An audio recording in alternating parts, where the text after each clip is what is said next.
दोस्तों, जीवन में कई बार हमारे सामने कुछ ऐसी परिस्थितियां आती हैं जो हमारे बिल्कुल विपरीत होती हैं और हमें कदम कदम पर असफलताओं का सामना करना पड़ता है। ये ऐसा समय होता है जब एक सफल और मजबूत व्यक्ति भी पूरी तरह से हिम्मत हार चुका होता है। इस समय लोग हम पर हंसते हैं, ताने मारते हैं और इस परिस्थिति में हम अंदर से बिल्कुल टूट चुके होते हैं। लेकिन कुछ लोग होते हैं जो मुसीबतों के सामने घुटने टेकने के बजाय इनका मजबूती से सामना करते हैं। और आज जिस शख्स के बारे में हम बताने जा रहे हैं वो भी इन्हीं चंद लोगों में से एक है। जब इन्होंने अपने काम की शुरुआत की थी तो लोग इन्हें देखकर हंसते थे, लेकिन बाद में उन्होंने कुछ ऐसा कारनामा कर दिखाया जिसे देखकर सब हैरान रह गए। तो बस आपको करना ये है कि आप हमारे साथ अंत तक बने रहें, क्योंकि ये कहानी आपकी जिंदगी पर एक बहुत बड़ा प्रभाव छोड़ने वाली है। तो ये कहानी है अफ्रीका के एक छोटे से कस्बे में रहने वाले एक शख्स मैल्कम की। मैल्कम एक गरीब फैमिली से बिलोंग करते थे और इनका परिवार काफी बड़ा था। बावजूद इसके ये सभी लोग इतना तो कमा ही लेते थे कि अपना गुजर बसर कर पाएं और अपने 2 वक्त की रोटी का जुगाड़ कर सकें। लेकिन मैल्कम की परेशानियां तब और ज्यादा बढ़ गई जब इनके पिता को जुए की लत पड़ गई। हालात ये हो गए थे कि इन्हें 1 वक्त की रोटी के लिए भी तरसना पड़ता था, क्योंकि मैल्कम जो भी पैसे कमाते उसे इनके पिता जुए में उड़ा देते थे और उनके पास खाने तक के भी पैसे नहीं बचते थे। आलम ये था कि कई बार तो इन्हें भूखा सोना पड़ता था। अब मैल्कम की फैमिली के हालात बद से बदतर हो चुके थे, क्योंकि पिता की जुए की आदत के कारण उन पर काफी कर्जा चढ़ चुका था। अब एक तो कर्जे का बोझ और दूसरा 1 वक्त की रोटी भी नसीब में नहीं। ऐसे में मैल्कम का परिवार पूरी तरह से हिम्मत हार चुका था और परिवार की सारी जिम्मेदारी मैल्कम के कंधों पर आ चुकी थी। वे लगातार ये सोचते रहते थे कि वे ऐसा क्या काम करें जिससे उनका कर्जा भी उतर जाए और उनके आर्थिक हालात भी सुधर जाएं। काफी सोचने के बाद मैल्कम को एक आइडिया आया कि उन्हें बिजनेस करना चाहिए, क्योंकि एक छोटी मोटी नौकरी से उनके हालात सुधरने वाले नहीं थे।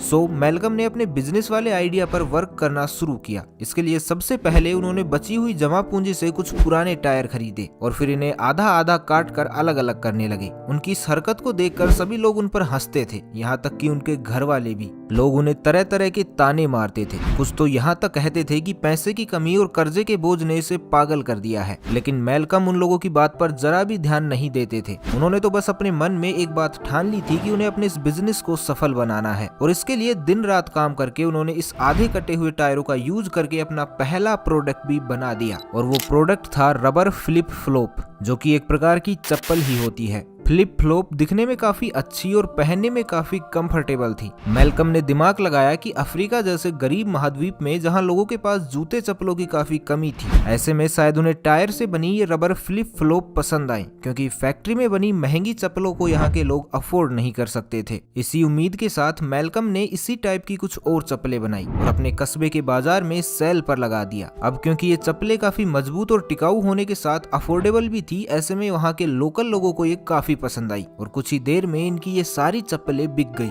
इस बात पर मैल्कम को विश्वास ही नहीं हुआ कि उनकी बनाई हुई सभी चप्पलें इतनी जल्दी बिक गई हैं। इन चप्पलों से मैल्कम को इनकम तो हुई ही, साथ ही उनमें एक नई ऊर्जा और जोश भी भर गया था और वो अब और भी डेडिकेशन के साथ इस काम में जुट गए। इसलिए उन्होंने फिर से पुराने टायर खरीदे और वापस से जूते चप्पल बनाने के काम में जुट गए। हालांकि इस काम में उन्हें काफी ज्यादा मेहनत भी करनी पड़ती थी, क्योंकि उस समय उनके पास किसी भी प्रकार की कोई मशीन नहीं थी। ऐसे में मैल्कम जूते चप्पल की शेप को रबर पर काटते और फिर मजबूती से बाइंड करके ग्लू भर के चिपका देते थे। इनकी इसी मेहनत का फल था कि उनके बनाए गए जूते चप्पलों की मांग लोगों के बीच तेजी से बढ़ने लगी थी और इसका एक कारण तो हम आपको पहले ही बता चुके हैं कि ये कंफर्टेबल और लॉन्ग लास्टिंग थी, और दूसरा कारण ये था कि अफ्रीका जैसे महाद्वीप में जूते चप्पलों की बड़ी बड़ी फैक्ट्रियां लगाने के लिए लोगों के पास इतने पैसे ही नहीं थे। तो वहाँ कंपटीशन भी उस समय काफी कम था और उनके द्वारा बनाई गई ये सस्ती चप्पलें लोगों को काफी पसंद भी आ रही थी। मैल्कम ने अब इन जूते चप्पलों में अलग अलग तरह के डिजाइन्स भी देना शुरू कर दिया और कुछ ही महीनों में इन्हें अच्छा खासा प्रॉफिट भी होने लगा। सो मैल्कम ने अब अपने बिजनेस को बढ़ाने की सोची और इसके लिए उन्होंने एक पुरानी बिल्डिंग में एक छोटी सी फैक्ट्री भी लगा दी। लेकिन इतना सारा काम मैल्कम अब अकेले नहीं कर सकते थे, इसलिए उन्होंने कुछ लोगों को हायर किया। अब आप इस पर यकीन नहीं कर पाएंगे, लेकिन ये बिल्कुल सच है कि जिन लोगों को मैल्कम ने हायर किया था वो वही लोग थे जो कभी मैल्कम पर हंसा करते थे, लेकिन अब उनके पास किसी भी प्रकार का कोई काम नहीं बचा था, इसलिए मैल्कम ने इन लोगों को काम पर रख लिया। मैल्कम अब पूरी लगन के साथ रात दिन काम करने लगे।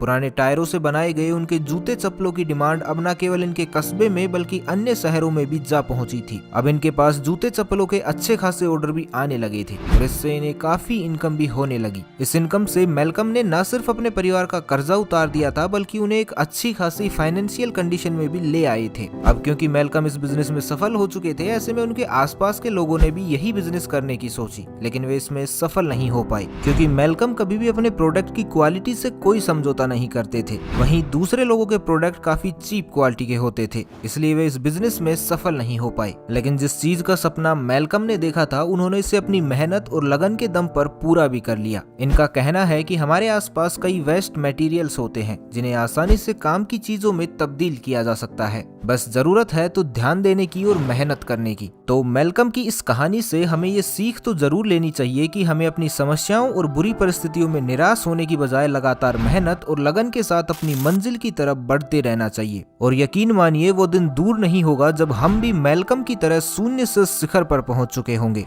तो बस आज के लिए इतना ही, मिलते हैं एक नए वीडियो में। तब तक के लिए खुश रहें, मस्त रहें, हंसते रहें। भगवान करे आप सभी का दिन शुभ हो।